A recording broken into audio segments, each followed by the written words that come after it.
Alors, quelle est la profondeur minimale réglementaire des sculptures du pneu? Encore une question du permis théorique.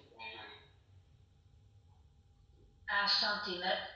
1 cm, 0,5. 0,5. Ok, donc regardez, je vous montre ici un pneu en direct.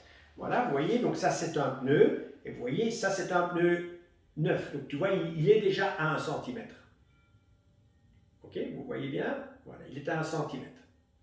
Ok, donc quelle est la profondeur obligatoire pour être en règle? Si jamais un jour tu as un accident et que tu es en deçà de ça, ben ton assurance ne va pas fonctionner. Si tu te fais arrêter par la police, si tu n'as pas ça, ben tu as une amende et tu ne passes pas au contrôle technique non plus. Ça va? C'est 1,6 mm de profondeur. Donc 1,6 mm, c'est rien du tout.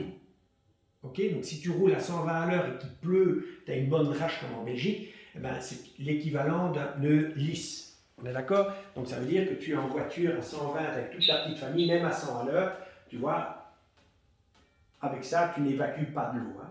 Ça va? Et donc, comment on peut voir où est ce 1,6 mm quand tu regardes ton pneu, tous les quarts de pneu, à l'intérieur de tes rainures, tu vas avoir un petit témoin qui est ici.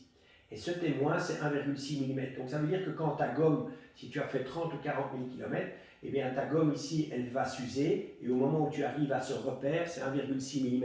Mais ne roulez jamais en atteignant ce repère parce que vous êtes en danger. Ça va? Donc faites bien attention, 1,6 mm. Donc je vais le lire. Les pneus neufs ont des sculptures d'une profondeur entre 8 et 9 mm quand ils sont neufs. La profondeur minimale réglementaire des sculptures est de 1,6 mm. Ça va?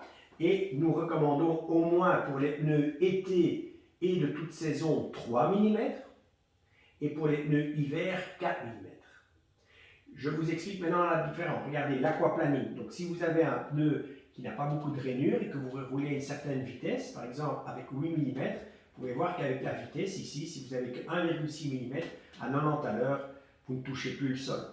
Vous ne touchez plus le sol. Pourquoi? Parce que le pneu se soulève et automatiquement, vous avez beau tourner à gauche ou à droite, la voiture ira où elle veut.